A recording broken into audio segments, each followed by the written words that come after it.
नमस्कार. Dzire admission कन्सल्टन्सीमध्ये तुमचं स्वागत आहे. तर नीट 2025 ची ॲडमिशन प्रोसेस ही लवकरात लवकर सुरू होईल. नीट एक्झाम ही झालेली आहे व रिझल्ट लागल्यानंतर after the result admission process ही सुरू होईल. आता नीट 2025मधून आपल्याला किती ऑप्शन्स आहेत याच्याबद्दल आपण ह्या व्हिडिओमध्ये विचार करूयात. सोबतच मेडिकल फील्डमधील आता नीट 2025 ज्या विद्यार्थ्यांनी एक्झाम दिली ते MBBS, BDS, BAMS, BHMS, physiotherapy म्हणजेच PPTH हे कोर्सेस करू शकतात.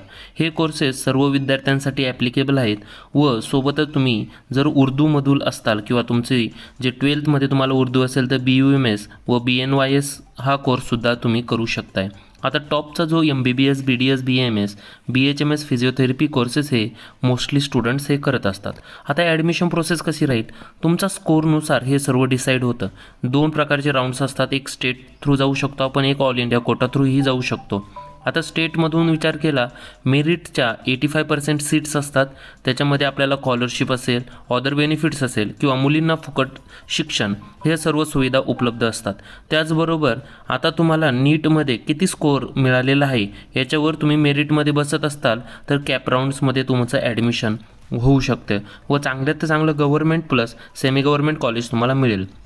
आता ऑल इंडिया कोटा 15% AIQ महाराष्ट्रामध्ये ॲडमिशन घ्यायचं असेल तर त्याच्यासाठीही वेगळे राऊंड्स असतात, प्रोसेस वेगळी असतात व स्कॉलरशिपचा विचार केला तर लास्टली ही तुम्हाला मिळू शकते. ऑल इंडिया कोटाचा विचार केला तर अदर स्टेट म्हणजे तुम्ही दुसऱ्या स्टेटमधून मेरिटमधून ॲडमिशन घेत असताल किंवा मॅनेजमेंटमधून ॲडमिशन घेत असताल. जर मेरिटमधून ॲडमिशन घेतलं मोस्टली काही ठिकाणी तुम्हाला स्कॉलरशिप ही ॲप्लिकेबल नसते. 15% ऑल इंडिया कोटा थ्रू तुम्हाला ॲप्लाय करावं लागते. आता जर मॅनेजमेंट किंवा ज्याला आपण डायरेक्ट ॲडमिशन बोलतो हेही तुम्ही घेऊ शकता. नीटमध्ये फक्त क्वालिफाईड असाल तर तुम्ही इथेही ॲडमिशन घेऊ शकता. याच्यामध्ये मोस्टली ॲडमिशन घेणारे states Punjab, Karnataka, MP, UP, Uttarakhand असे स्टेट्स आहे जिथील आपल्या महाराष्ट्रातले जास्तीत जास्त स्टुडंट्स ह्याच ठिकाणी किंवा ह्या राज्यांना प्रेफर करत असतात. आता मोस्टली पंजाबमध्ये तुम्हाला 10 ते 11 लाखापासून पॅकेज मिळते.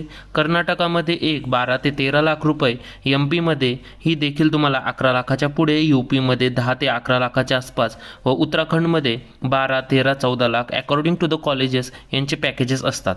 व हा जो तुम्हाला पॅकेजेस सांगितले ते पूर्ण कोर्सची फीस तुम्हाला सांगितलेली आहे. आता इझी वे काय ॲडमिशन घ्यायचा, तुमचा स्कोअर हा एक ॲनालिसिस करायचा, त्याच्यानंतर तुम्हाला किती मार्क्स भेटत आहेत, महाराष्ट्रामध्ये तुमचं ॲडमिशन होऊ शकतं का, आणि प्रोसेस थ्रू जर कमी मार्क्समध्येही काही विद्यार्थ्यांचे ॲडमिशन होते पण जास्त मार्क्स असूनही प्रोसेस चांगली नीट केली नाही तर ॲडमिशन होत नाही. आता तुम्हाला थोडंसं सांगायचं म्हटलं तर आपल्या ज्या काउन्सिलिंगमध्ये किंवा आपले ऑफिस हे संगमनेर, अहमदनगर किंवा अहिल्यानगरमध्ये व पुण्यामध्ये आहे. तर सर्व कोर्सेसची आपण स्टेट कोटासाठी फीस 4,000 रुपये ठेवलेली आहे. स्टेट प्लस ऑल इंडिया कोटाचा विचार केला तर 6,000 रुपये ही फीस ठेवलेली आहे. याच्यामध्ये तुमची सर्व प्रकारे हेल्प केली जाते. तुमचं ॲडमिशन प्रोसेस ही सर्व आमच्या थ्रू केले जातं. तुमचं रजिस्ट्रेशन असेल, अदर गोष्टी असतील, कॅप राऊंड्स असतील, स्कॉलरशिप्स असतील किंवा एज्युकेशन लोन असेल, ह्या सर्व प्रोसेस आमच्या टीम मेंबर्सद्वारे केलेल्या जातात. व तुम्हाला काही डाऊट असेल तर 9730 89 89 60 ह्या व्हॉट्सअप क्रमांकावर आम्हाला मेसेज करा किंवा कॉल करा. आमचे टीम मेंबर्स तुमची नक्कीच हेल्प करतील. ॲडमिशन घ्यायचं असेल, फिक्स ॲडमिशन पाहिजे असेल तर आम्हाला नक्कीच संपर्क करा. तुमचे ॲडमिशन आम्ही करू.